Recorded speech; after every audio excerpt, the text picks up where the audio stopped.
Pakistan article 25A کے تحت ضمانت دیتا ہے کہ پاکستان کے ہر بچے کو 16 سال کی عمر تک مفت تعلیم دی جائے گی، مگر اس کے باوجود فگرز کے مطابق بہت افسوس سے کہنا پڑتا ہے کہ پاکستان میں ابھی بھی 2 کروڑ بچے اسکولوں سے باہر ہیں اور اس بارے میں حکومت کو اقدامات کرنے کی ضرورت ہے۔ جی ہاں، تعلیم ہی ہے جو انسان کو انسان بناتی ہے۔ السلام علیکم ناظرین کرام، آج قومی اسمبلی کے اندر ایک نئے مناظر دیکھنے کو ملے۔ ایک ننھی سی بچی اور طالبہ نے آج آنکھیں کھول کے رکھ دی، سارے پارلیمنٹیرین غور سے اس کو سنتے رہے۔ ننھی سی بچی نے آئین کی ایسی تشریح کی کہ حکومت منہ دیکھتی رہی اور بتایا بچی نے کہ کس طرح اس ملک کے اندر آئین کو پاؤں تلے روندا جا رہا ہے۔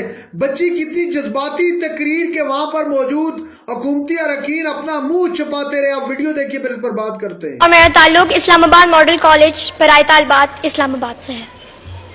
جناب اسپیکر، معزز اساتذہ کرام اور طالب علم ساتھیوں، السلام علیکم۔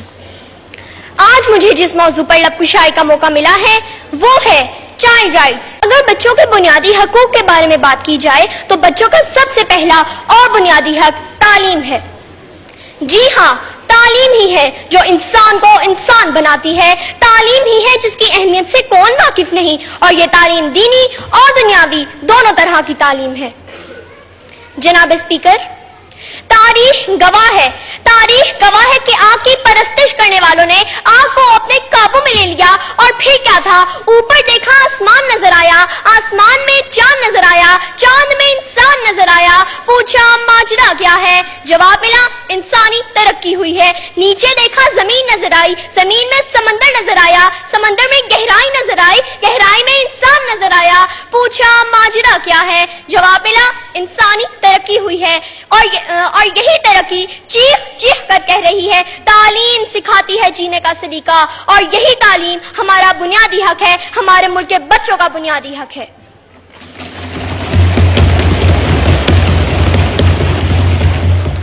جناب اسپیکر، قانون نافذ کرنے والے اداروں نے نو یور رائٹس کے نام سے ایک کتاب پبلش کی ہے جس میں صاف صاف لکھا ہے کہ ایز اے پاکستانی سٹیزن بچوں کا پیدائش کے ساتھ ہی ان کا پہلا اور بنیادی حق تعلیم ہے، اور ہمارا آئین پاکستان آرٹیکل 25A کے تحت ضمانت دیتا ہے کہ پاکستان کے ہر بچے کو 16 سال کی عمر تک مفت تعلیم دی جائے گی، مگر اس کے باوجود فگرز کے مطابق بہت افسوس سے کہنا پڑتا ہے کہ پاکستان میں ابھی بھی 2 کروڑ بچے اسکولوں سے باہر ہیں، اور اس بارے میں حکومت کو اقدامات کرنے کی ضرورت ہے۔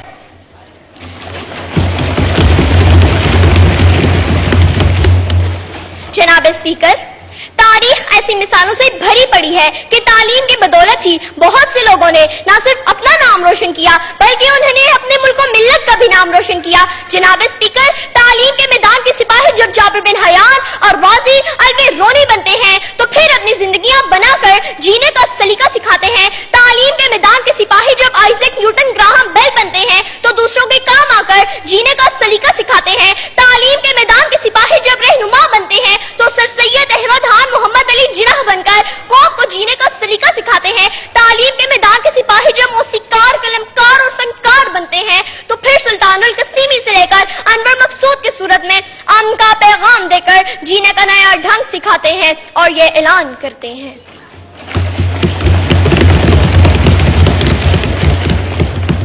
علم نے خونے رگے جا دیا اور نہ مرا، علم نے زہر کا پیمانہ پیا اور نہ مرا، علم سکرات کی آواز ہے عیسیٰ کا لہو، علم سے یارا ہو گہوارا ہو انجام و نمو، علم بیٹے کی نئی قبر پر ماں کے آنسو، علم عباس علمدار کے زخمی بازو، کعباؤں کو سین کو یہی سر کرتا ہے، ایک لمحے میں صدیوں کا سفر کرتا ہے، علم طالب کو طلبتے ہی صلا دیتا ہے، اور جہل انسان کو ابو جہل بنا دیتا ہے۔